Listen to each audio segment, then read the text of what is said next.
I don't need no one to save me. I was born to be the greatest. All that time in that basement, all that time isn't wasted. Rapping getting faded. I just wanna tell my mom that I made it. Just wanna be the topic of the conversation. Used to rock the gold plated. Now I'm wearing gold chains like I'm famous. So, because you have this class and you're leading this class, right? Mhm. What made you decide to say, okay, you know what, this is what I'm going to do, put this together to teach other men who look like me to be able to not only earn a living, but earn a more substantial living? Okay, so what I did was this was actually due to Kevin Samuels. So shout out to him. May he rest in peace. Absolutely. I Listen, was Kevin. I was on Donovan Sharp with Kevin Samuels. That's how I got my introduction to him. Mhm. And at first, like I was making $600,000 a year in 2020 during the COVID, and Mhm. I was saying this in the Black Manosphere that I was actually at 600,000, and nobody could believe it. They thought that I was tripping. I was lying. Mhm. And I was like, okay, fine. So I'll say that I'm making $300,000 a year. How's that? So I'll dump it down. So you cut it in Right? half. So I cut it down to 300,000. They still probably was like, hell no. They said, hell no, that's impossible. And Kevin Samuels, I did a super chat to him, so I gave him $150, right?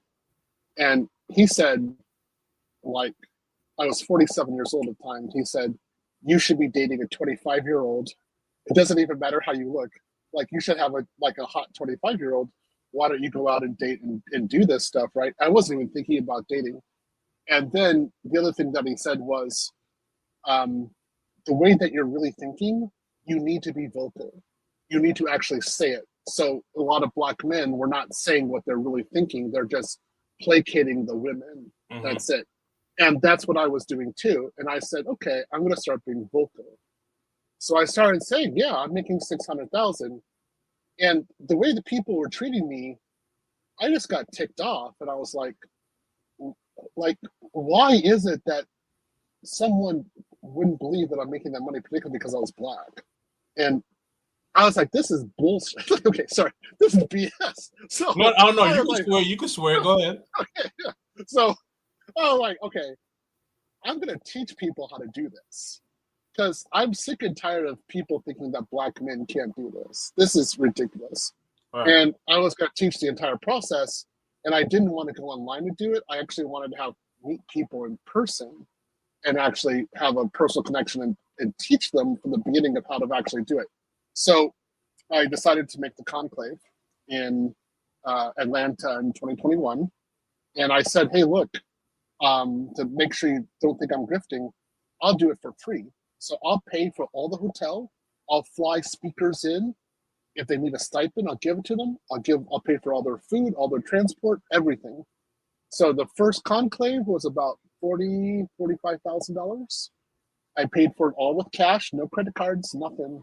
I paid all cash payments because at that time I was making my net salary. No, my gross salary was about 55,000 a month. So my net was somewhere around between 41 and 43,000, something like that. I forgot. So it really wasn't that big of a deal. I didn't have that many bills to pay, so just pay in cash. The second conclave, the same kind of thing with Obsidian and myself in Philadelphia.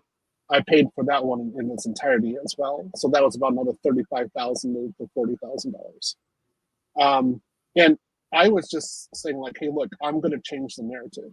I want a group of guys, at least 300 men, who are cloud certified, working remote, can become passport bros. Of course, I was SYSBM. I want them all being in other countries, dating abroad, and having a great time. And I want them to have the same kind of options that I have. So I'm going to train these guys to do it. And I'm not going to listen to this crap anymore that not only that I can't do it, but Black men can't do it. I said Black men can do it. Right. So I started this in 2021. boy, the results speak for themselves afterwards.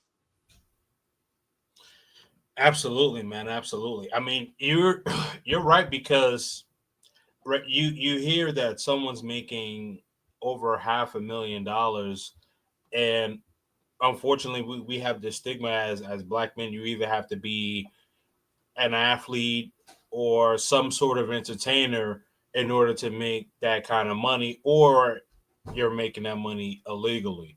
So to hear Right. someone is right, so to hear that you're making that amount legally, it's like, okay, what's the you said a grift, right? So what's the grift here? So Yeah. yeah, Yeah. I yeah, didn't want yeah, that. because especially around with 2020, like you had the pandemic. There were a lot of, I mean, there were a lot of cons, there were a lot of grips and things like that. So I could understand where people were saying that, but I could also understand from your side.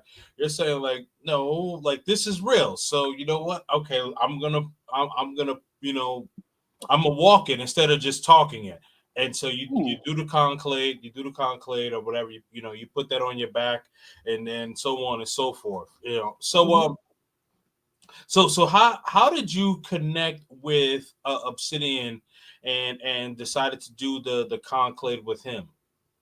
So we were in Kevin Samuel's group together, the Mix. Okay. And so I had originally talked about this in the Mix. So it was a guy named Sir Tice and myself, shout out to Sir Tice.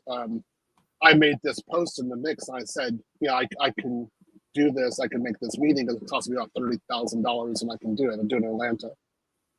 And I was organizing it with some other guys, and I needed a big promoter. I needed a big guy to actually come in. Mm-hmm. And so I listened to Obsidian for years, and I was like, okay, when I have, he's right there, want to go ahead and invite him. So I had been super chatting in his channel for quite a bit, and then I'd also been, of course, I was super chatting like all the time with Kevin Samuels. So yeah, Obsidian said he was in. I thought it was great. I was like, thank you. So what I did is I had the speakers. I was really in charge of who the speakers were, but I did personally invite Obsidian. So we had the group of speakers, and then I said, Friday was the speakers, and Saturday was the actual class, the introduction to the class. Okay. And that's how I set it up, and it worked. It worked.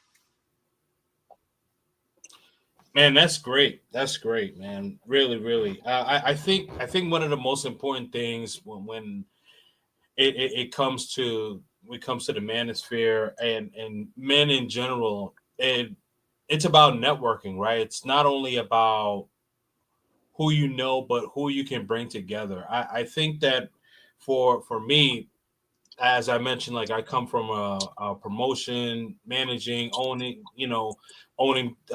different businesses as far as dealing with nightlife.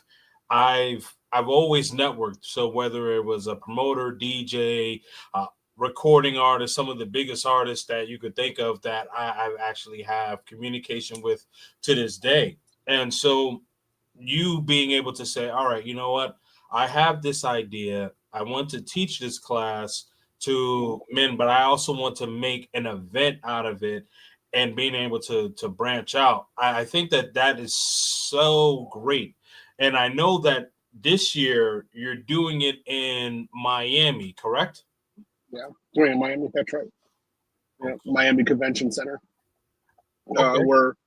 We're anticipating there's going to be around 1,000 guys coming in. So we're really hoping that it is 1,000. The first conclave was about between 80 to 90 guys that were there, kind of they were fluctuating in. So I paid for all their lunches, so it was free food. Okay. Sit down and have your lunch. Yeah, it was catered. I wasn't like, okay, you gotta come here and go out and buy your own food. I was like, no, man, I'll feed you too. No, that's perfect. That's perfect, man. So this year also will be catered. The lunch, I think there's lunch and breakfast is going to be at least 3 days of that will be catered. So yeah, it'll be no big deal. Okay. I think it's pretty cool, man. You pay that fee, you go there, and then you get to Yeah, so get to so meet- I'm sharing it right now. So 2025 it is in Miami. Yep. Oh man. Yeah, there's who's that guy? Oh, wait, is that a okay, that's Yeah, El Guapo. who is that guy? So that's Andre and El Guapo.